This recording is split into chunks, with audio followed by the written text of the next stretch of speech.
part 1 of Kenya's premier sports video podcast, the 3 Quarters podcast. Guys, remember to jump onto the hashtag Road to Japan to support the Kenya Simbas. As you know, they're still looking to qualify for the Rugby World Cup in 2019 in Japan. I'm Denima Duffield. And I'm Ngash, your official noisemaker. So we start off with match day 4. Yep. What is with that smile? Anyway, we start off with match day 4. And our feature game was Impala versus Nondis for the Memorial Chumreru Cup, which is in honor of Samson Odhiambo. Yes. But also it was the inaugural, did I say that right? Inaugural. Yes, inaugural. Yes. Yes, Ogato Gesho Award, which goes to players who show promise, who are 23 and below. Yes. So game ended in favor of Impala. Scores maybe not as people expected, but I guess, when you have a really passionate game where people are, the guys go all out. True. Guys go all out. I remember at some point there was a fight. Yes. So how was that game for you? I mean, as you put it, Nondis versus Impala is always the Chumreru Memorial in memory of Samson Odhiambo, and now Ogeto Gesho, which has started this year. Both of them, Samson Odhiambo played for Impala in the mid-90s and then moved to Nondis. I think he won floodlight with Nondis. And then he succumbed to injuries he sustained during a game versus KCB. And Impala versus Nondis started that. Ogeto Gesho, we know this happened last year when they were playing versus Strathmore. And again, he succumbed to injuries that he got on the pitch. So it's a good way. Impala versus Nondis is always a good fixture. It has everything to do that comes the game of rugby. Close rugby, free-flowing rugby, fights, fights. as you put it. And all that happened in our feature game of match 4. Feature game of week 4. Nondis started strong. They had the upper hand in the early exchanges. But they did not utilize their chances very well. I particularly liked the way Martin Juma played at number 10. I think he was very composed and he dictated the tempo. Of the first exchanges. Then Impala were able to settle into the game quickly and they capitalized on their chances very well. Vincent Mose. I don't know how old he is. But he's showing that age ain't nothing but a numbers, and he's still being able to outrun the young guys. I think also Biko Edema had a pretty decent game at number 12. We've seen Biko attain very high standards, so it was not his best game, but it was pretty decent. Nondis were unable to utilize their forwards because I felt that they had the stronger pack on the day. Again, Biko Dema missed 2 sitters, one was a conversion, another was a penalty, and that would have definitely had them win the game.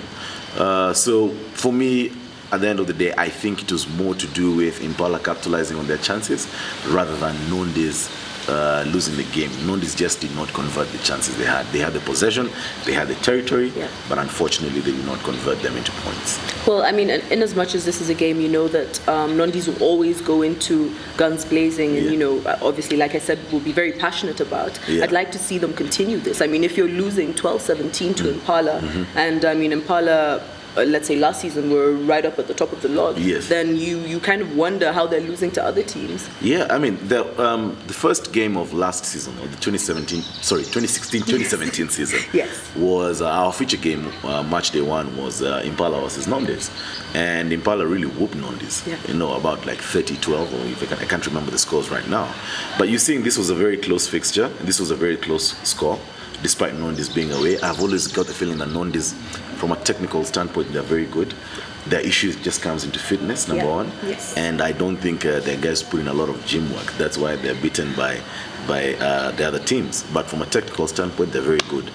This guy at number 10, Martin Juma, USAU, he was former USAU player. And I gathered later on as we were having discussions there that he used to also play for Cabras. If they can retain him at number 10, I foresee a situation where Nondis are going to have a relatively successful season, better than what they have been having previously. So, yeah, I mean, it's, as you say, it's very sad to see them lose, but it's also very impressive to see them lose with a brain. Yeah, with a narrow margin. With a narrow margin, yeah. Well, we had other games on the weekend. Yes, we did. And I can't wait for you to say, yes, please, give us a rest. Yes, so we had Kisi versus Homeboys, which was I would have loved to watch that game. It ended 21-27 in favor of Homeboys. I would have definitely wanted to watch that. Yeah, that was, I mean, Kisi showing that they're no pushover. Yeah. We had Mombasa versus Cabras, and Mombasa lost 377. Wow. We had the battle in the Suguta Valley, Nakuru versus KCB.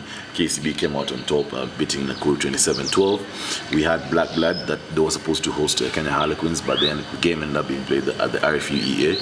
It ended 20-48 in favor of Kenya Harlequins. We had Strathmore. Come on, out with it. We had Strathmore beat someone's team, Mwamba, 28-17 in Madaraka. Commendable performance by Strathmore, and I mean, I said I was going to stand corrected if you're right, and I do stand corrected. You actually did predict this right. Strathmore beat Mwamba 28-17. That one was there. Anyway, Yes. Moving on. That's another one I would have wanted to watch. Yes.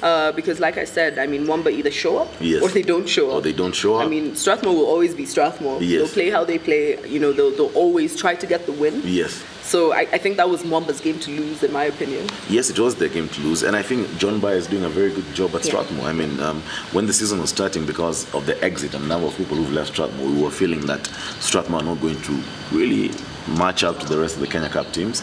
But I'm beginning to change my and look, you're the one who called it. You said that John Bayer being there was going to change things, and I actually think it's you're right. I mean, but Mwamba 4 losses now. It's the most unfortunate thing. I think also Nakuru versus KCB. Nakuru are sort of going through a transition. This is not going to be their season. No, I don't think But I think coming next season, they're the guys to watch. Homeboys versus KC, we've talked about that. Mombasa versus Cabras. I mean, that was an obvious. That was expected. It wasn't that obvious, but it was an obvious one. It was an obvious one for Cabras. So, yeah, I mean, that's the wrap-up for Match Day 4. Of course, now Kenya Cup takes a break. Yes. We come back, and Match Day 5 is going to be the weekend of January 13th. Yeah. So, unfortunately for us, it's a break from rugby. Yeah. No, we've got to watch all these other sports. We have to watch all these other sports if they are going to be playing. But, I mean, Kenya, and it goes back, I mean, we were discussing about whether games should be played on holidays. Yeah. But I don't think they would have had I really don't. a decent time. I don't think we're there yet. Yeah, we are not yet there. But anyway, yeah, so we break now. We don't come back until January 13th. Yes, January 13th. And I think our feature game in January 13th is going to be Cabras versus Harlequins. Which is one I definitely want to watch. Yeah, it's one everyone wants to watch. How do I think it's going to go? Oh man, look, let's call it when time gets closer. Really. Look, I'm always going to side with Queens for obvious reasons, but it's one that has me scared. I won't lie to you, because number one, you have Charles Cadavelis there. Yeah. I think he's doing a good job. Cabras is 4 out of 4.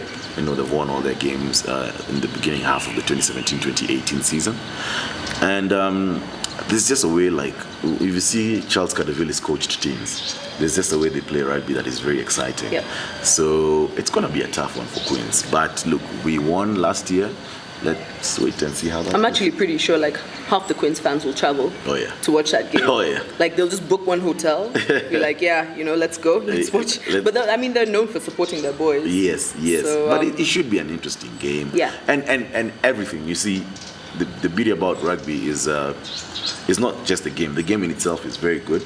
But like I keep saying, is the banter around, you know, the talks and the comments that are made by the fans and the interactions by the fans.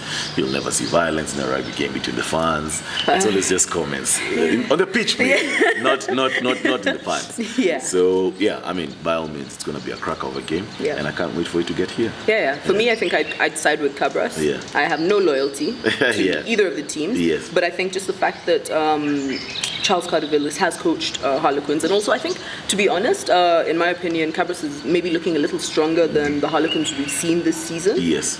So I'd put my money on Cabras, but I mean that's just a game we'll have to see on the day. That's true. I agree with you. Yeah. Well, guys, as you've heard, the Three Quarters podcast takes a break. I mean, we need to go for Christmas too. Yeah. But we are actually back a week before Kenya Cup starts, so we'll be back on the weekend of the 6th. So come back with us. Don't wait till the 13th. Come back. Yeah, yes, we are here because of you. Yes. So yes, we are back on the 6th. Remember, you can like our page on Facebook, you can follow us on Instagram, and you can subscribe to our YouTube channel.